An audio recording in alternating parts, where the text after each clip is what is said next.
Pai, é a Tua igreja, é a Tua palavra, seja bem-vindo nesse lugar, o Pai, o Filho e o Espírito Santo, nos abençoe com a Sua instrução, em Teu nome, Jesus. Eu repreendo agora todo o acesso de Satanás às nossas mentes, aos nossos corações, para que possamos guardar a Tua palavra e raciocinar sobre ela e multiplicar o Teu Evangelho a todos à nossa volta, aqueles que o Senhor nos enviar e onde o Senhor nos mandar. Pai, cumpre em nós o Teu querer, assim nós oramos, já Te agradecemos em nome de Jesus. Podem ficar de pé ainda? Vamos ler a palavra de Deus?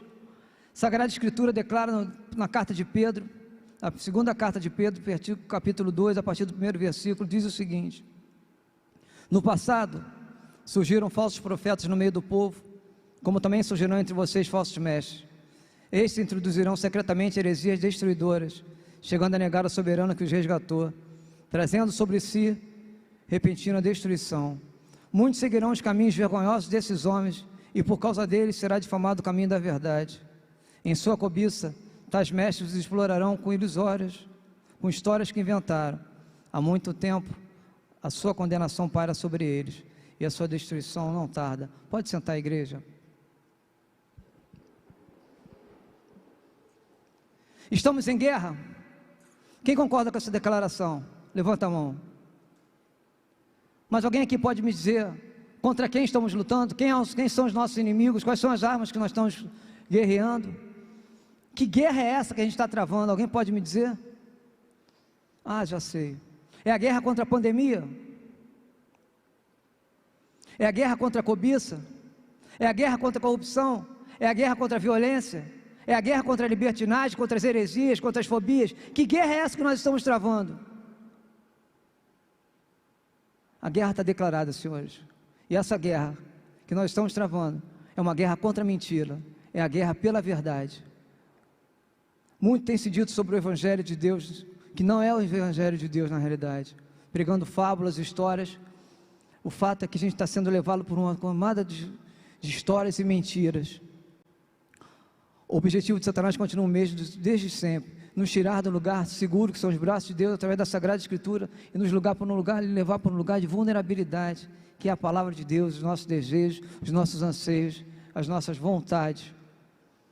Essa guerra contra a mentira, essa guerra pela verdade, ela segue 3 conceitos para a gente batalhar, que são estratégias de Satanás. O primeiro conceito é o seguinte: inversão de valores. O que tem acontecido? A gente tem dado preço às coisas que têm valor e dado valor às coisas que têm preço. É uma inversão total de valores. A gente perde o referencial do que vale a pena ser feliz, do que vale a pena lutar, do que é importante em nossas vidas. Importante é o amor de Deus, a palavra de Deus.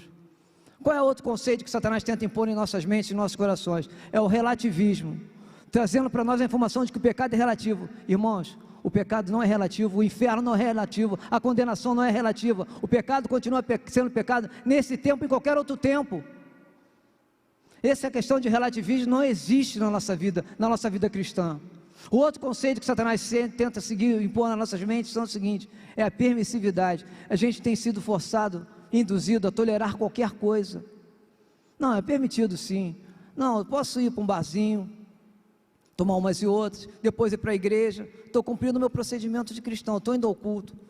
Não tem nada de cristão nisso, não tem nada de permissivo. A palavra de Deus ela é objetiva, ela não tem nada de permissiva. E essa estratégia de Satanás, seguindo esses conceitos da inversão de valores, do relativismo, da permissividade, é justamente para quê? Para fundamentar o pecado, para justificar o pecado e para destituir a culpa. Se você não tem culpa, você não tem do que se arrepender. Aliás, falando em arrependimento, a igreja moderna, graças a Deus não é toda ela, mas é uma boa parte, acredita no Satanás, ao demônio, tudo o que acontece de ruim na nossa vida. A nossa responsabilidade, a nossa negligência, a nossa missão, a gente bota na conta de Satanás. Sabe o que vai acontecer? Se continuar desse jeito, Satanás se aposenta sem fazer mais nada. Já deu entrada na previdência, tudo é conta dele. O feijão queimou, a irmãzinha ficou pendurada no WhatsApp, o feijão queimou, a culpa é de Satanás. Satanás não conhece nenhum caminho da sua cozinha, minha senhora. Se a gente continuar colocando a culpa de Satanás, não assumindo a responsabilidade nenhuma, isso vai dar problema. Não pode ser desse jeito. O que a gente tem feito em relação a isso? O que a gente tem feito em relação ao pecado? Enquanto a gente achar que tudo é pecado, que tudo é o demônio, que todo tipo de pecado é o demônio, a gente vai chegar à seguinte conclusão: bom, se todos os pecados que eu cometo e aqueles que eu ainda vou cometer estão na conta de Satanás, então na realidade eu não preciso me arrepender de nada, eu preciso de libertação. Arrependimento não está na moda não, arrependimento está na Bíblia. Se a gente continuar acreditando a Satanás toda a nossa irresponsabilidade, a gente vai concluir que não precisa se arrepender de nada, o que precisa é de libertação. Isso é um grande equívoco para as nossas vidas. Há algum tempo atrás, um moço muito estudioso,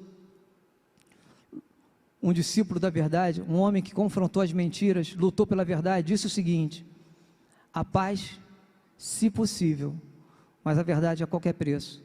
Esse moço foi Martinho Lutero. O que isso diz para a gente no nosso coração no dia de hoje? A partir do momento que você não levanta a sua voz em oração, a partir do momento que você não levanta a sua voz para confrontar a mentira, o que você tem feito? O que você tem feito com essa instrução, com essa palavra? Ah, mas eu vou aos cultos, eu oro, eu dou oferta, eu dizimo, eu dou o dízimo. Sim, e o que mais? Isso é o básico do básico, mas o que mais? O que acontece é o seguinte: a voz que vem da verdade vem de Deus, mas Ele conta com a gente. Precisa de cada um de nós? Não precisa, mas Ele está contando com a gente. E o que nós temos feito diante desse cenário de caos? Essa estratégia de fundamentar o pecado, justificar o pecado e destituir da culpa, usando a inversão de valores, onde o carro é mais importante do que a família, onde o imóvel é mais importante do que o amor, onde muitas coisas são mais importantes do que a palavra de Deus. Enquanto a gente continuar assim, Satanás vai continuar fundamentando o pecado, justificando o pecado e destituindo a nossa culpa. Se não tem culpa, não tem problema, é normal. O fato é o seguinte: a gente tem tanta certeza que Deus é fiel para nos perdoar, que a palavra de Deus já declara o seguinte: ainda que sejamos infiéis, Ele permanece fiel, porque não pode negar a si mesmo. Essa certeza de que se a gente se arrepender de coração, Deus vai nos perdoar, é um fato, é uma sentença irrevogável. Deus perdoa, mas a questão é o seguinte: será que vai dar tempo? Quanto tempo ainda temos? Quanto tempo ainda nos resta? Amanhã eu vou lá orar, amanhã eu vou lá pregar, amanhã eu vou falar. E se não houver amanhã? E se Jesus voltar agora, no final desse culto, e me perguntar o seguinte: pois é, Marcelo, eu estava esperando você ir lá orar na casa daquela família, eu estava esperando você nessa madrugada que passou, você dobrar seu joelho e orar por aquela família, e você falou para mim o seguinte: amanhã. Pois é, pai, mas só me dá mais um tempinho, mais um pouco de... Não tem amanhã. Quando Jesus voltar, não vai dar tempo para negociar mais nada. Não tem negociação de última hora, não tem ai, meu Deus, não vai dar tempo de nada. O que a gente tem feito com esse tempo? Essa guerra está uma guerra das trevas. Satanás nunca usou tanta habilidade de mentir como tem usado nos últimos anos, distorcendo a verdade, transformando a verdade em mentira, a mentira em verdade, colocando valores que não são reais na nossa cabeça, são coisas que têm preço. O mundo material tem preço. E acontece que por mais que você conquiste as coisas materiais, vai ficar sempre um enorme vazio dentro de si. O homem tem dentro de si um vazio do tamanho de Deus, e só o próprio Deus pode preencher esse vazio. E qual é o caminho? O caminho é a palavra de Deus, não tem outro caminho. E o que a gente tem feito com a palavra de Deus? Eu tenho buscado? O que eu tenho buscado nos últimos dias? A palavra de Deus no Evangelho de João, no capítulo 8, versículo 31 e 32, diz o seguinte: se vós permanecerdes em a minha palavra, verdadeiramente sereis meus discípulos, e conhecereis a verdade vos libertará. Será que a gente conhece essa verdade mesmo? O problema é que a gente tem preguiça de ler o manual. Você ganhou uma televisão de 330 polegadas, a televisão fala até língua estranha, serve cafezinho, dá bom dia, boa tarde, boa noite, mas vem com uma coisa chamada manual. Aí que deu problema. Ninguém quer ler o manual. Mas é interessante, para fazer uma receita que a sua avó fazia, você vai no livro de receita. Por que para buscar a palavra de Deus, você não quer estudar a palavra de Deus, não quer buscar conhecimento? Quem busca informação vai encontrar vários acessos nos dias de hoje. Comunicação em tempo real, internet, as redes sociais. Toda vez que você busca informação, você vai encontrar um acesso. Mas quem busca conhecimento, encontra um Deus vivo, encontra sabedoria. Quanto tempo ainda nos resta para que a ficha caia, para que a gente faça o que foi chamado para fazer? Ah, mas eu não sei pregar, eu não sei cantar. Não, cantar eu sei. Cadê o maestro? Cantar eu sei. Eu não sei cantar, eu não sei pregar, eu não sei dançar. Mas me mostra de Gênesis e Apocalipse, onde está escrito a instrução de Deus para você cantar, para você dançar, para você pregar. Deus não ensinou nada disso, mas Deus ensinou a orar. E Deus nos deu 2 joelhos. Um é para nos favorecer e o outro é para interceder. O avivamento que a gente clama, que a gente espera, vem do joelho. Se a gente ficar esperando a televisão da glória a Deus, o fogão de gritar aleluia, e o micro-ondas falar língua estranha, não vai acontecer nada disso. Isso não é avivamento, não. As paredes não vão balançar, o chão não vai subir, não vai descer, o chão não vai subir. Avivamento é isso aqui, ó. É joelho no chão, é cara no pó. Quanto tempo ainda nos resta? E se eu falar para vocês que Jesus está voltando de verdade, mas Ele não revelou o dia e a hora. Mas o que Ele fez em relação a esse dia e a hora? Que somente o Pai que sabe. Jesus não revelou a ninguém o dia e a hora da sua volta, mas instruiu a todos como devemos esperá-lo, em paz, imaculados e inculpáveis. Não tem outra receita, igreja, é dessa maneira. Tudo o que você precisa saber está aqui no manual, tudo, mas tem que ler o manual. Como a gente tem tratado a palavra de Deus nos últimos dias? Sabe o que tem acontecido ultimamente, igreja? Todos os dias nós acordamos tentados pelo diabo, incentivados pelos falsos profetas, atraídos pelas nossas paixões. Para quê? Para escrever um capítulo na Bíblia que nos favoreça, que facilite a nossa vida. Mas graças a Deus, para a nossa salvação, o autor não deixou nenhuma página em branco. Porque se deixasse uma página em branco na Bíblia, era provável que você quisesse escrever um capítulo nela com o teu nome, para facilitar a tua vida. No entanto, o Evangelho de Cristo não é facilitador de nada, não é para dar jeito na nossa vida. O Evangelho de Cristo é definitivo, é cirúrgico, é incisivo, para salvar as nossas vidas, não é para facilitar a nossa vida. O bastante a gente quer um Evangelho que facilite a nossa vida, que nos livre da cruz, e nos leve à coroação, que nos cubra de glória, de méritos. Mas tem um recado para vocês. Não mudou, a porta continua estreita, não foi feita obra na porta, o salário do pecado continua sendo a morte.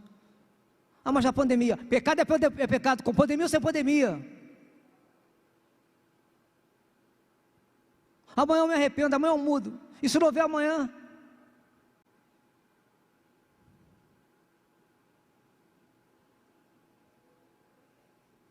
Como a gente tem tratado do Evangelho de Cristo? Como a gente tem tratado de Jesus?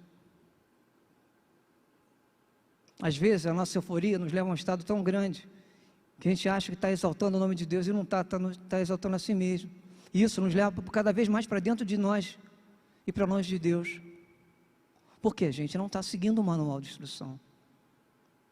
Igreja, se a gente continuar querendo o colo, a gente vai morrer no colo dos outros.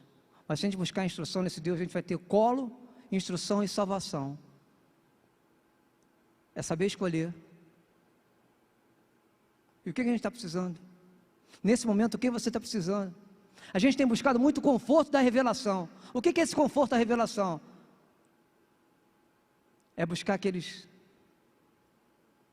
encontros, que eu não vou chamar de culto, aqueles encontros onde o pregador, onde o falso profeta fala exatamente aquilo que você quer ouvir. Não é difícil, não é difícil. Com uma boa retórica, uma boa oratória, não é difícil falar para você o que você quer ouvir. Irmãos, eu vejo uma espada de fogo cruzando tudo isso aqui. Eu vejo uma chuva de dinheiro nesse lugar. Quem é que não quer dinheiro? Quem é que não quer saúde? Quem é que não quer um casamento feliz? Quem é que não quer um emprego próspero? Isso é buscar conforto de revelação. A gente está trocando esse conforto de revelação, uma palavra mentirosa pela palavra de Deus. E sabe o que acontece? Sabe o que acontece com o falso profeta e os seus falsos evangelhos? Eles falam o seguinte para você, resumindo é o seguinte: ele fala exatamente confortando o porco para que ele se sinta uma ovelha enquanto rola na lama. Paul Washer. Prega o que você quer ouvir, para você se sentir confortável, acolhido. Mentira! Ele prega o que você quer ouvir, que vai de encontro às suas vaidades, às suas paixões. E com isso o que acontece? O porco acha que é ovelha, e não é. Ele acha que é ovelha, mas continua rolando na lama, porque ele não quer abrir mão daquela paixão. Ele não quer abrir mão daquele modus operandi. Porque o pregador falou para ele que é possível. É possível você beber sexta-feira, tem culto? Tem. Quinta, tem culto, tem EBD. Quarta tem culto à tarde. Então pode beber quarta-feira à noite. Enche a cara na quarta-feira à noite, na sexta-feira vem para o culto de avivamento. Quer falar a língua estranha. Mas na quarta-feira enrolou a língua, não consigo falar nem ai, nem boa noite para a esposa. Porque é um desavisado. A gente fica clamando para Deus derramar o óleo de unção sobre nós. A gente tem que pedir sobre aqui, para Deus tacar óleo de peró, para a gente passar na nossa cara de pau. A gente é bom em pedir. A gente é muito bom em pedir, a gente é tão bom em pedir, mas não é muito bom em obedecer. Se você sangrar a tua fé, vai sujar a obediência. Se você sangrar a obediência, suja a tua fé. Uma coisa não anda sem a outra. Quanto tempo ainda nos resta para a gente estudar essa palavra, pregar essa palavra, multiplicar esse amor? Parece que a igreja moderna está muito focada em entretenimento, em grandes eventos. E eu quero dizer o seguinte, eu não tenho nada contra os eventos, um evento sério, fundamentado na palavra, os encontros com Deus, os retiros, não tem nada contra isso. Só que é o seguinte, se a gente focar nos grandes eventos, eles não vão salvar a vida de ninguém. A igreja moderna tem que trocar os grandes eventos pelos grandes testemunhos, porque esses dão frutos e salvam vidas.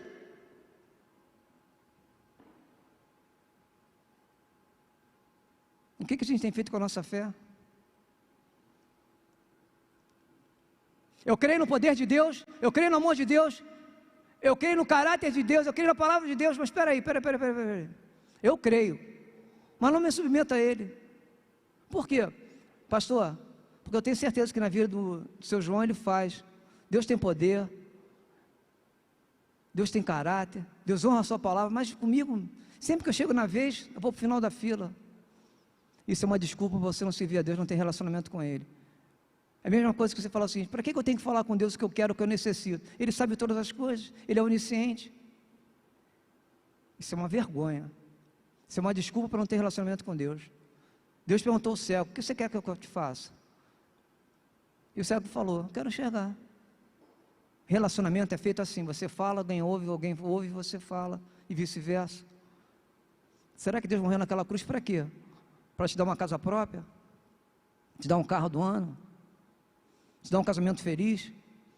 Uma igreja próspera? Será que aquela cruz, aquele canteiro de obra chamado cruz, foi só para isso?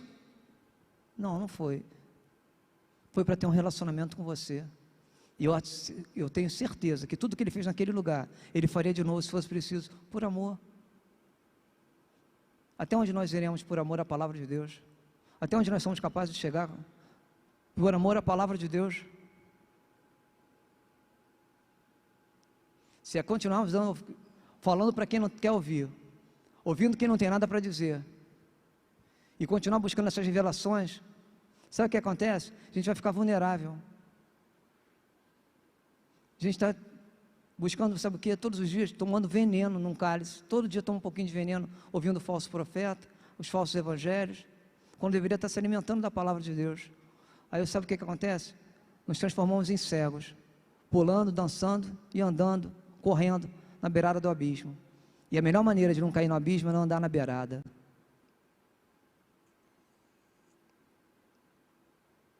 A gente crê em tantas promessas de Deus, mas na palavra de Deus a gente tem muita dificuldade em obedecer a palavra de Deus. Certa feita, a pesca foi toda um fracasso, a noite toda ninguém pescou nada. Aí Jesus entrou no barco. Imagina aquele carpinteiro entrando no barco.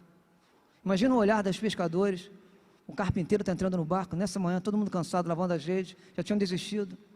Ele entra no barco, mas ele primeiro resolve dar uma aula. Olha só, todo mundo cansado, o carpinteiro entra no barco, não meteu a mão no bolso, ou seja, o barco é 0,800, porque ninguém falou em dinheiro, e resolveu dar uma aula primeiro. Todo mundo cansado, com fome, duro igual um coco. E o carpinteiro resolveu dar uma aula. Depois da aula ele fala para Pedro, Pedro, agora é o seguinte, vamos lá para fundo. Vamos onde as águas são mais fundas. E agora lança a rede. Vocês conhecem o texto, mas eu vou falar assim mesmo. E Pedro falou o seguinte, Senhor, trabalhamos a madrugada inteira, a noite inteira, não pescamos nada. Mas sobre a Tua palavra, eu vou lançar a rede. É a palavra que tem poder. Pedro tinha o domínio do barco? Pode ser. Pedro tinha o domínio das redes? Pode ser. Mas Pedro não tinha o domínio do mar e nem dos peixes. Esse domínio, esse poder vem de Deus. E vocês sabem que a pesca foi maravilhosa, foi sobrenatural.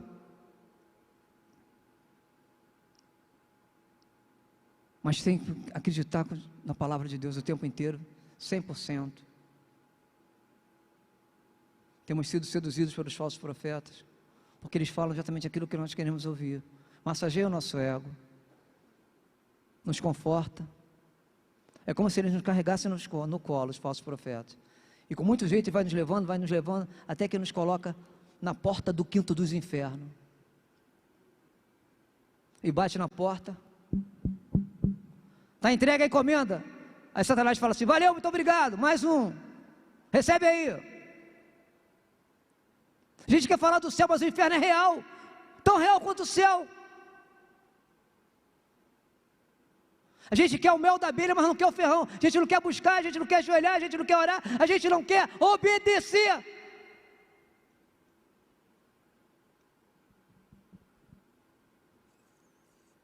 Mas é difícil mudar agora nessa idade. Primeiro que eu não tenho maturidade.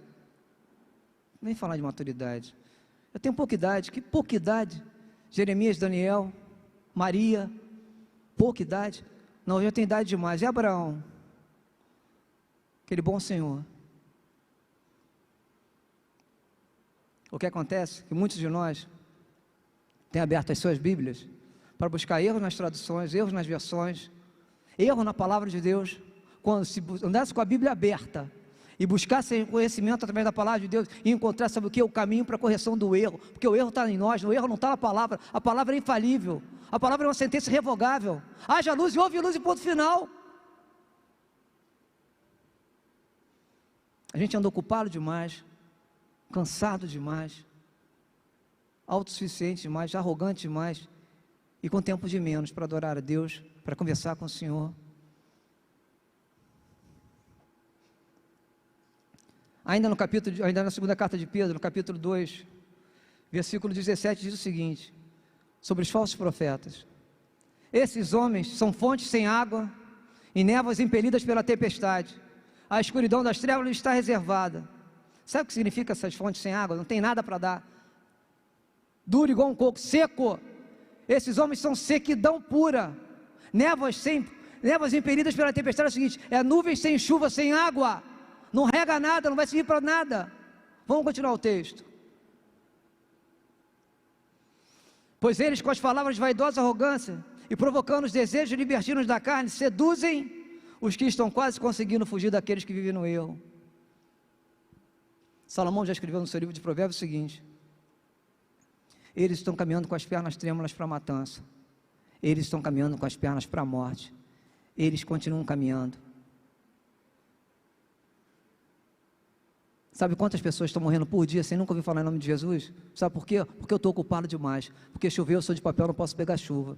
Mas o meu carro não chove dentro, mas vai molhar. Eu tenho prova, eu tenho ensaio, só eu tenho. Mas nesse eu tenho, eu não coloco espaço para Deus. Quando de fato todo espaço da minha vida tem que ser para Deus. O ar que muitos estão pagando para respirar através de um respirador mecânico, nós temos de graça. Você está aqui pela graça. Quem está aqui cheio de graça? Pode dar uma glória a Deus? Isso é porque você tem certeza da graça, né? Imagina se não tivesse.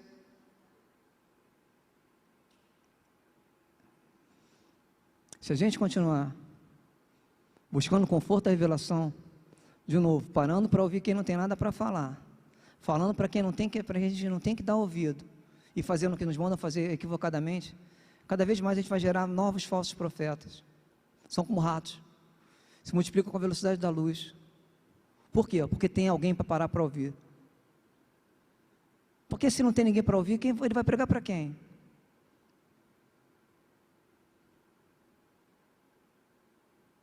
A igreja, na época da pandemia, quando tudo começou, a igreja da EBV nunca parou.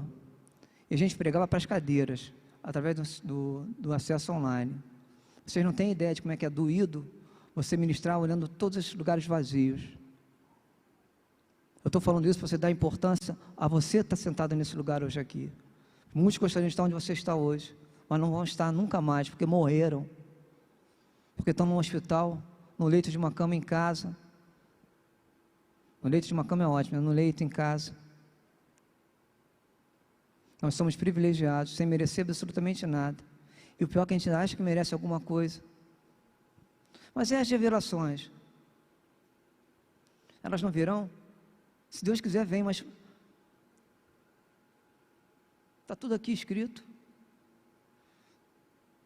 Mas eu tenho que escrever um capítulo na Bíblia com o meu nome? Está tudo escrito. Se a gente olhar de Gênesis e Apocalipse, é uma carta de amor. É uma declaração de amor. Certa feita, disse o cristão, fiz uma aliança com Deus. Fiz um trato com Deus. Senhor, não me mande mais sonhos.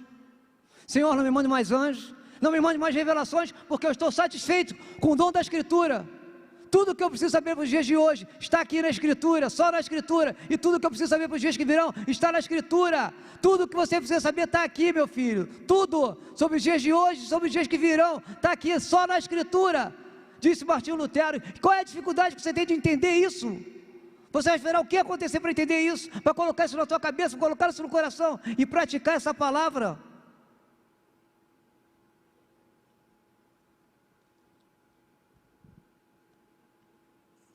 E qual é o nosso papel nessa guerra? De que lado nós estamos? Eu estou do lado de Deus, glória a Deus, porque Deus falou o seguinte: quem não está comigo está contra mim, quem comigo nós juntos espalha. Então eu estou do lado de Deus, beleza. E qual é o nosso papel nessa guerra? Ao observador. Então tenha certeza, se você tem o seu papel nessa guerra de observar os fatos, lembre-se que amanhã milhares e milhares de pessoas estarão sepultadas porque você é um observador. E se continuar desse jeito, se a igreja de Deus continuar observando, ela vai presenciar, ela vai assistir o maior sepultamento da história da humanidade, diariamente. Um dado de missão mundial internacional, o dado de missão mundial fala o seguinte: aproximadamente entre 70 mil e 80 mil pessoas morrem por dia, sem nunca ouvir falar em Jesus Cristo. Por quê? Porque a gente anda ocupado demais. Agora na vida dele só Jesus. Nossa, não é não, né? Essa frase é para você desistir de orar por alguém. Até quando a gente vai falar isso? Agora só na tua vida é só Jesus. Por quê? Porque o amor de Deus te salvou, o amor de Deus te abrigou, o amor de Deus te convence, te consola, te conforta, te guia. Qual é o nosso papel nessa guerra? A gente que vai falar o que as pessoas querem ouvir? Não, você tem que falar o que a igreja quer ouvir. A igreja tem que ouvir a verdade. Você é o quê? Você foi chamado para ser o quê? Ser o caramelo da terra ou o sal da terra? Nós não fomos chamados para sermos o caramelo da terra, nós fomos chamados para ser o sal da terra. Por isso o mundo cospe onde deveria nos engolir, por isso o mundo cospe na gente, cospe a gente. Porque nós não somos doces, porque a verdade não é doce, a verdade é o sal, que tempera, que dá gosto e sabor à vida das pessoas. Por isso o mundo cospe esse evangelho, porque não aceita, porque fica engasgado com ele. Mas dá caramelo para o mundo, dá verdades absolutamente mentirosas para ele, e diz que é verdade. Bota na embalagem um monte de mentira, e bota um laço dizendo o seguinte: verdade. Que aliás, a mentira não vem escrito mentira, ela vem escrito verdade. Quanto tempo ainda nos resta para pregar essa palavra?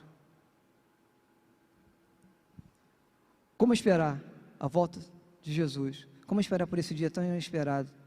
Vai ser impactante, surpreendente, em paz, imaculados, inculpáveis, sóbrios. Jesus não deixou esse dia escrito por ninguém, mas escreveu tudo que a gente precisa saber sobre a instrução de como esperar por Ele.